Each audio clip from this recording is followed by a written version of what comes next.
Hello, today I'm going to be reviewing Gammon's tablet. I reviewed one of their tablets before, this time it's going to be a pen display. Before I get into this review, I have to explain what a pen display is, because apparently people don't really understand. So a pen display works just like a monitor. A monitor doesn't have any apps on it, you have to plug it into a PC in order for it to show something. This is the same. It doesn't have any apps on it, it's not an iPad, it's not an actual tablet device. You would have to plug it into a laptop or PC in order for it to work. So think of it as a monitor. So this is the PD1161 pen display. Let's get into unboxing it. Wow, so nice. It's pretty big.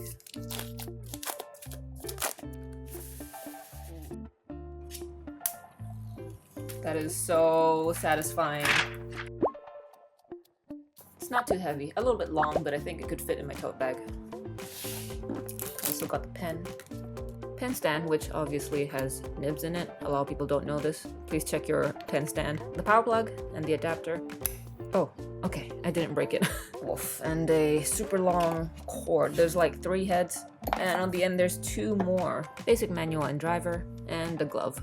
This actually fits quite nice. Other brands actually make them pretty loose, but this fits me pretty nicely. And that's what's pretty much in the box. We have a tablet, pen stand, and our wires. It's a long spaghetti. These 2 go into the actual pen tablet, and these 3 go into the PC. And this actually goes with the power cord. This tablet doesn't come with a stand, but they do sell them separately on their website. Luckily, I have this old laptop stand that I could use. Just plugged it in and turned it on. I'm actually surprised that this tablet actually comes with a screen menu, much like a monitor. You can adjust the brightness, contrast, and the positioning, and a bunch of other stuff. But I didn't play into it because I felt that what was showing on the screen, the default settings, was already pretty good. So yeah, it looks pretty good. Grab the driver from the website, and they have this pretty simple looking settings for the pen and tablet. You get the usual settings for the pen pressure. You can adjust it to how you like. I feel like the default is already really good. You can change the 2 buttons on the pen, and for the 8 buttons on the tablet. And change the display settings. If you have more than 1 monitor, you can switch to the other monitor if you're working on more than 1. And very important, you gotta do a calibration. Pen displays come with something called parallax. That is the distance between the cursor on the screen and the tip of your pen. There'll be a little gap, and it feels weird when drawing because it's like they're not aligned properly. So the driver will come with this thing called calibration. There will be dots on the screen, and just click the tip of your pen on each dot to calibrate the pen with the screen. Moving on to testing out the pen pressure works fairly well. There's no disconnection or any issues with it. Drawing feels pretty smooth, but I do feel that there's a little bit of a delay of the stroke following the pen. It's a very slight delay, but enough to be noticeable. I thought I had stabilization turned on my brush settings. It doesn't really hinder the art process, but it just does feel a little bit slow. Also, this pen has a tilt function, so if the brush that you're using has tilt settings on, when you tilt the pen when drawing, it'll appear more flat, just like as a real pencil would. So far, I just want to let you know right now that the only issue I experienced was there are times when the pen wouldn't respond, which left me super confused, and it turns out that maybe I didn't have the driver open. For this tablet, you must have the driver on or else it won't work. I think once or twice before actually drawing, the pen wasn't responding properly, but after that, it was no issue at all. So testing out this pen display, I spent several hours drawing something. For this video, I'm drawing Furina, because I just played the 4.2 update. It really affected me. And here's my art process. I started off with using a 3D model because it makes my life so much easier, just to speed up the process. You might see me pausing sometimes, is because I have a reference on my laptop to my right, scrolling through the reference, making sure I draw everything right, because Genshin characters are so detailed. I have a list of the brushes that I use on my website. There's a link in the description if you'd like to check that out. Some people can't really recognize it, but this is Clip Studio Paint that I'm drawing on. Oh yeah, I forgot to mention this. You can see that the light of my bedroom is reflecting onto the tablet itself. I want to say that this doesn't actually affected me when I was drawing. Like on video, it looks like globules of light, but this pen display comes with a special film on it to reduce the reflections, and I think it worked pretty well.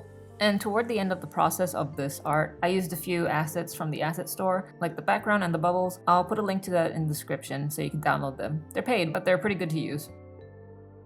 Here are my final thoughts on this pen display. At the time of recording, it is priced at $159.99, which is a sale. They have a sale going on right now, so go grab it if you think it's good. Its original price is about $200. I think it's a pretty good, reasonable price because pen displays are quite an expensive technology. Back in the day, pen displays were priced much higher, but I think this is more reasonable. It's 11 inches, it's big enough for you to see everything. I didn't have any issues.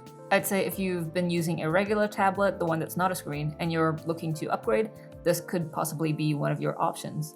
The downsides to this though is that the cord is such a spaghetti. The two that go into the tablet isn't an issue, it's the ones that go into the PC, and there's a separate one that goes into power that needs to be plugged to an outlet. I know that there's technology that exists that can put all of this in one cord. If Gaomon could keep up with that technology and convert this into like one cord, that would be so much good, because personally, I could not use this on my laptop. My laptop only has 2 ports, both of them are USB-C. I could not use this at all. And so I had to do this review on my really old PC with this pen display needing an outlet to power it and not rely only on the PC or laptop's power. This makes this tablet not portable at all. Like you could, potentially you could if you have a laptop with the ports and you plug this to an outlet somewhere, but I don't think it's very portable friendly. It's something that you would use if you were at home. All in all, I think it is decent if you want to use it at home. Also, if you don't have a stand, you could either grab one from Gaomon's website when you're ordering this, or you could just use something else, or